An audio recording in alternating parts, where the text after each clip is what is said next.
That one hurts, but look, I told the team it's a Wednesday in our world. We got to be ready to change the page and move on and get ready to win this next football game. This is NFL football. It's one play here, one play there. You just never know which play it is, and it's easy to try to pick out some plays here and there, but it's all of us. We have to get better as a team, and look forward to getting back on the practice field, getting better.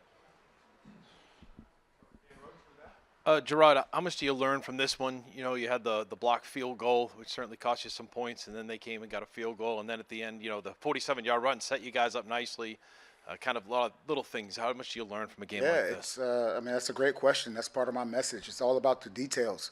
If we get the little things right, the big things will take care of themselves, and we just didn't take care of the little things, and we weren't as detailed, I should say, on top of our P's and Q's like we should have been, which is my responsibility. And look, I take 100% responsibility. And, look, these guys, I will say this, this is a tough football team, no matter what's said outside this building. And I told these guys that as well. Look, we're a tough football team, not only physically, but also mentally.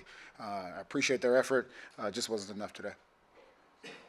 Jerod, you've mentioned that this is clearly a tough football team, but in seeing today's game, the limited passing attack, only 3 completions to receivers, do you think at all today's game showed the limitations you guys have right now on offense? No, I'm not sure. Each team is going to try to attack us different ways. Well, we definitely have to start to get the ball down the field. We got to start pushing the ball down the field to get that shell defense, to get that shell defense, and we got to be able to run. We got to be able to pass. We just got to be able to ping pong between the two.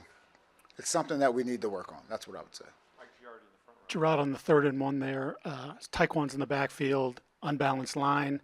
You talk about being a tough physical football team. Did you maybe get too cute there? That's all on us. That's us. That's on us as coaches. I don't put anything on the player. Look, he was in there at times. He had to report.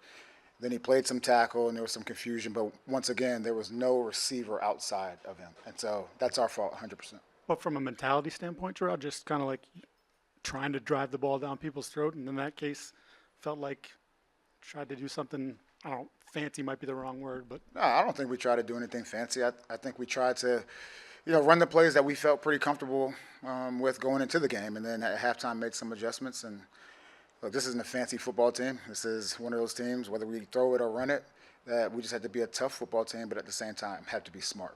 And we have to be able to go out there and line up and be mentally tough on a down-after-down basis. Hey, Jerod, how much consideration did you guys have for going for it on 4th and 1 in overtime? I would say there's some consideration. There's always consideration in those weird spots, especially when you get in the plus side of the field. I did what I thought was best. And then with Okorafor leaving the team, did that surprise you at all? How would you describe your conversations with him?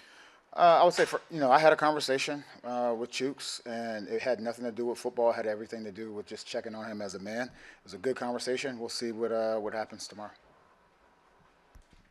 Josh Brigadier. Jerod, what worked very well for you guys in Cincinnati was not giving up the big play. And today, Metcalf had that catch in the first, and obviously the blocked field goal. Was that the difference in the game? Those were 2 huge plays.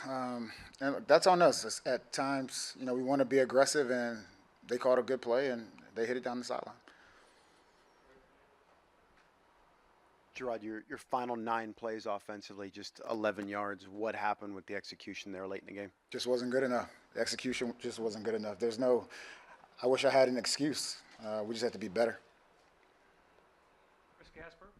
Hey, Jerod, Jacoby did a great job most of the day of avoiding sacks, getting away from the rush. Before that blocked field goal, though, he took a sack, and you guys lost 9 yards there. What did you see on that play, and was there any specific instruction, to him in the headset for, hey, whatever you do here, make sure you don't take a sack? We always try to talk about situational football. I'll go back and watch the film and have a better answer for you going forward. What I will say is in the first half, he made some plays by extending drives with his legs, which is encouraging to see. We just need to be more of a balanced offense, which that'll be the goal this week. Coach, you mentioned situational football. There were 2 end-of-half situations where you guys weren't able to capitalize. What, from your perspective, was the reason that you weren't able to score on those possessions? Just lack of execution. That's what it comes down to. And I'm not trying to sound like a broken record. It just comes down to lack of execution. I felt like we were in shape, but as the game wore on, there were these little mental errors that ended up being big plays, and just got to do better. Gerard, last time we spoke to you Friday, you said you wanted to see how Seattle would play you. They seemed to win the middle quarters, which would indicate some sort of adjustments. What adjustments, if any, did you see them make? They were matching our big personnel with different groups. They were going base and they were going nickel and kind of they were just matching the personnel up, and they did a good job making adjustments faster than we did. Just curious, end of the first half, and you guys had the ball. You ended up running one, then taking some time off the clock, throwing a couple. Is there anything you would have done differently in that scenario to maybe try to prevent them from being able to drive the other way? Yeah, look, like I said, I'm going to go back and watch the game. There were a lot of plays in the game, and I don't want to give you bad information. Jerod, I think just 4 targets for Demario Douglas in the first 2 games. What do you guys need to do to get him more involved on offense? We have to get him going. Look, we have to scheme up some things for him. He's one of our most explosive players, and that's on us as coaches to put it together. Thanks.